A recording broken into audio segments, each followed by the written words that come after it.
The album which broke the last barricade of defense, allowing Judas Priest to conquer the hearts of the heavy metal fans in the land across the ocean for good.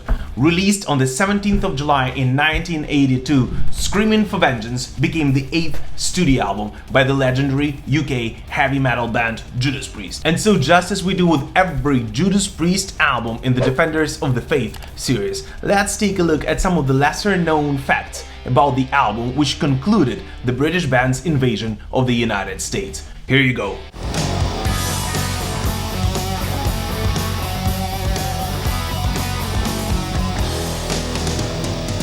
A very quick note before we start though, if for some reason you missed our chats with Rob Halford or KK Downing on the Defenders of the Faith series in the past couple of weeks, please make sure to check them out right after this video. The links to the interviews will of course be in the description to this video.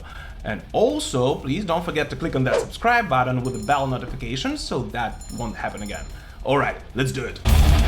In order to record Screaming for Vengeance, the band once again went to the party island of Ibiza.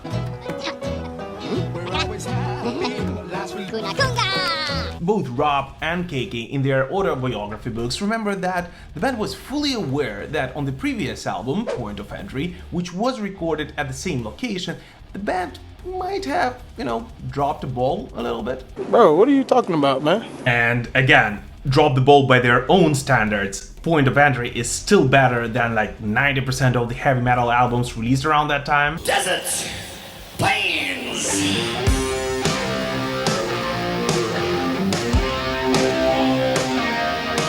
And it was mostly due to the distractions available on the island, which, if you've been to Ibiza, you know are many. We're gonna have a good time. Always. And so Judas Priest decided that they would be 5 responsible adults, and well, 6 if you count Tom Allen, and actually work in the studio this time. Especially since Judas Priest were on the rise both in Europe and the United States, and so the label was rather insistent on the band releasing the best possible record they could, and we all know they did.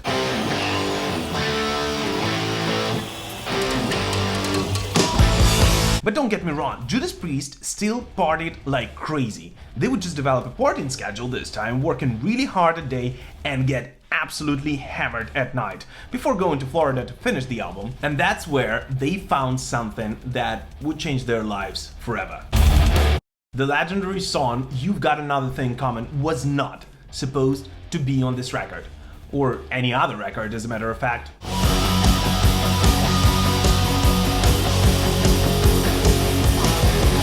When the band got to Florida, they were working so hard that they actually missed a hurricane outside of their building, but when they finally finished the album, they realized that they were a bit short on running time for the record. Alright, here's an opportunity to be creative. And so the band and Tom started going through the songs they've recorded during the session, yet thought were not good enough to make a cut. Among them was of course You've Got Another Thing Comin, which the band at first thought was too simple and not metal enough.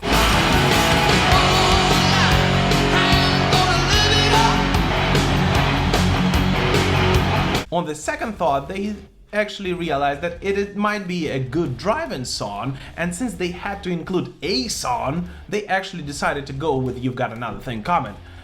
And it exploded. The label thought this optimistic and encouraging track was just perfect for the US audience and insisted on shooting a video and releasing it as a single. The song, of course, has gotten heavily rotated on MTV, which, by the way, just started airing a year before that and was still a music television channel.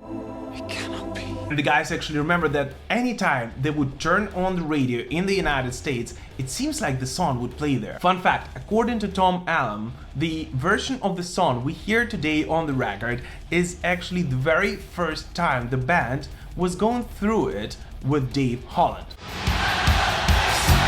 Oh yeah! Tom was just setting up the sound and getting everything sorted out, and the tape was rolling while they were jamming. He later thought that everyone, including Dave Holland, did an amazing job, and so they simply went with it as a master tape. Speaking of Dave Holland, with this record, Dave actually became the longest serving Judas Priest drummer at that time. Believe it or not, but Screaming for Vengeance actually marks the very first time a Judas Priest drummer would last more than 2 records. What? This fact has of course been masterfully ridiculed by the legendary movie Spinal Tap, which, by the way, Rob Halford and Glenn Tipton saw just a couple of years after that and thought was just spot on. Good drama. Great look, good drama. Good drama. Fine. Speaking about Spinal Tap, by the way, even though it is not directly related to Judas Priest, Motorhead, or any other heavy metal band, how about we do a special episode on Spinal Tap, which, by the way, I think is one of the greatest mockumentaries ever made, and explore the different ridicules and mockings done by it and tie them to the bands they were trying to mock. So if you think that a special episode on Spinal Tap would be of interest, please do let me know in the comments. Screaming for Vengeance, for the very first time, features a song which was written specifically for Judas Priest by someone who was not a band member.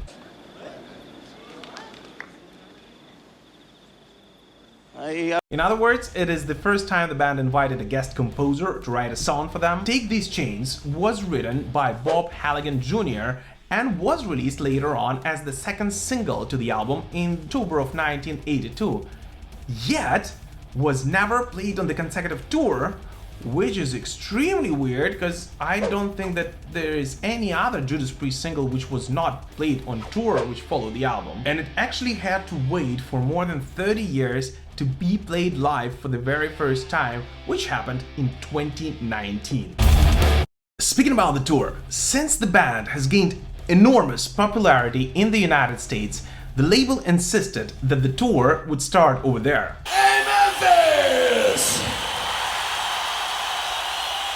How you doing, alright? Judas Priest at that time felt like they were somewhat, betraying their loyal fans over in the United Kingdom, yet both the label and the management were absolutely sure if you want success, you go across the pond while the fans are eager to have you there. I've worked extensively throughout Europe and now America for the first time, which was interesting for us because we're spending more and more time here now. For obvious reasons, the band is getting bigger and bigger over here, and the tour lengths are increasing. This, according to KK Downing, actually gave room to some of the bands over in their home country in the United Kingdom, namely Iron Maiden, who, with their new vocalist Bruce Dickinson, were steadily climbing the heavy metal Olymp, and would actually support Judas Priest on tour for the second time in the following year. Fun fact, the Judas Priest stage on this tour was so enormous that the band were actually not able to rehearse on it until the very night before the very first show. So I guess not all Spinal Tap references are about Judas Priest.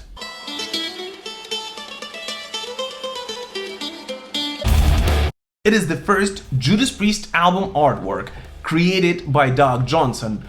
First in the series of 3, of course, the other 2 being Defenders of the Faith and Turbo. Unlike any of the previous Judas Priest album artworks, Screaming for Vengeance is done in a futuristic style and definitely captures the power, the vigor, and the entire essence of the album. To this very day, Screaming for Vengeance album artwork is considered to be one of the most legendary heavy metal album artworks ever released. And of course it also features a Judas Priest created mystical creature for the very first time, the Hellion, a steel-winged eagle who had also given a name to the album's opening instrumental track. By the way, originally the Hellion was not supposed to lead into Electric Eye. It was supposed to be a completely standalone track which never got finished, just like the music video to Electric Eye. Yes, it is true that British Steel brought the band enormous popularity.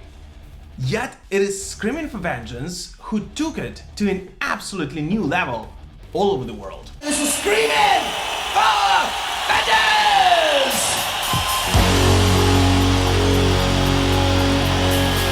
The album landed at number 11 in the United Kingdom charts and at number 17 in Billboard 200 over in the United States, bringing the band not only fame but also a lot of money. We're not just here to make money.